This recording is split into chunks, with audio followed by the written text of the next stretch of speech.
Hello. Hiya. So I see you've made a few changes around the house already. Yes, we have, yeah. Do you want to come in, have a chat? Yeah, love to. Yeah. Beautiful day.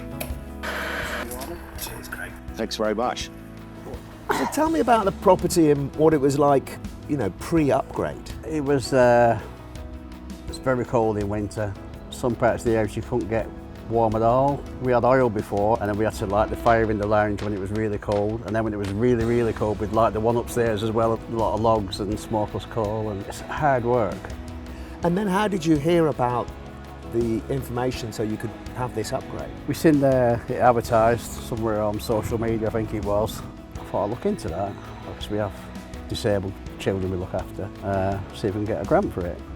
And you're a bit sceptical about answering anything on social media, but I looked into his company and then got into contact with him, filled a few forms in, and that was done. So really quite simple. I thought there was going to be a catch here in a minute, and there wasn't. So I booked in and sorted out. Was there any scepticism? Oh yeah, like you wouldn't believe. They come and surveyed the house. It took them about half a day or whatever. And then he went off, and then I talked to a few people about getting the heat pumps. They were like, they just won't work in your house, they don't work in England. It's like electric cars, isn't it? People don't believe electric cars work. People don't believe, I don't know, the world's round, do they, sometimes? Sure. It's just, you know, I don't really know. I can't work it out. And we actually cancelled it once, and we said, no, I can't risk it. And we just thought, everything we've been told, it's not going to warm the house. You know, it's just not going to work. And then I started speaking to more and more people, and then really delved into it, and then realised, yeah, it probably will. Yeah.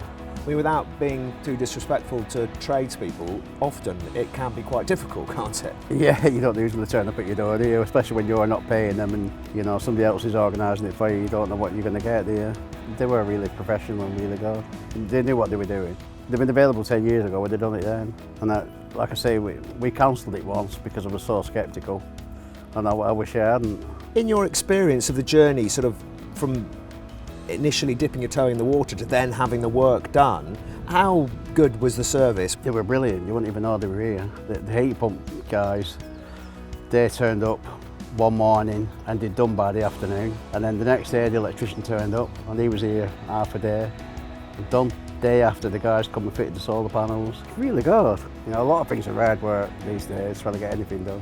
But it was really easy. And how's your relationship been with Chris at Rural Energy Saving Grants? He's been brilliant. If we've had any questions, he just answered them straight away and put my mind at ease if I was a bit worried about anything. Just take me through the power sources you've got to heat your house and your water. 12 kilowatt Samsung heat pump, so it's a heat pump.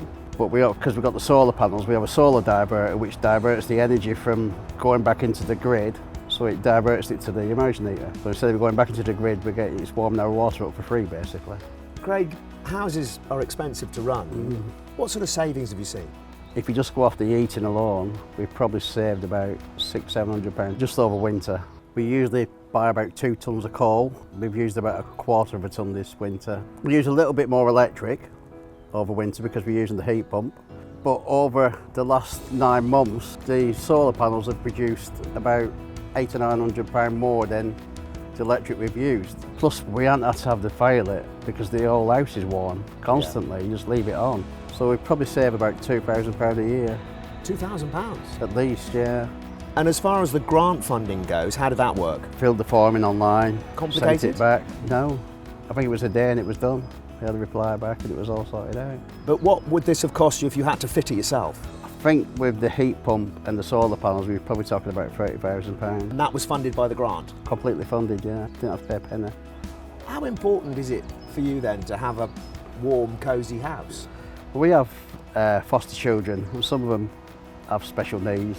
And the last thing a child wants when they've been taken to care is come to some damp, cold, dingy house. And you know, you want to make them feel at home and warm and cosy and happy, and you've got to try and do your best for that child at the time, haven't you? We used to have a big oil tank on the drive which held 2,500 litres of kerosene. Sometimes you could smell the fumes as well. If the wind was blowing the wrong way, they'd blow back in. The oil boiler was obviously inside the house. We don't have that going anymore, kicking in and out. And now with a heat pump, it's just outside the house. You don't need a thing. It can be -5 and the heat pump's just outside. We just sold the oil tank and the bit of oil that was left, and put it towards electric bill. Well, congratulations, and it's lovely that you've got a nice warm house in the winter. And during the summer months, the solar panels are sucking up the energy too. Yeah, they're paying for our heating over winter really, and a lot more as well. And some of it's going back into the grid. And would you recommend it now you've gone through this experience? Oh yeah, I wish I'd have known what I know now. Out of 10, where would you put it? Definitely a 10. Really? Yeah. You could go higher than a 10 because it just transformed the house. Well, Craig, congratulations. It's lovely that you've got a cosy home. It's been great to meet you. I'm going to go and see someone else about 15 minutes up the road, so we'll catch up with you another day. Yep, All the magic. best. Take Thank care. you.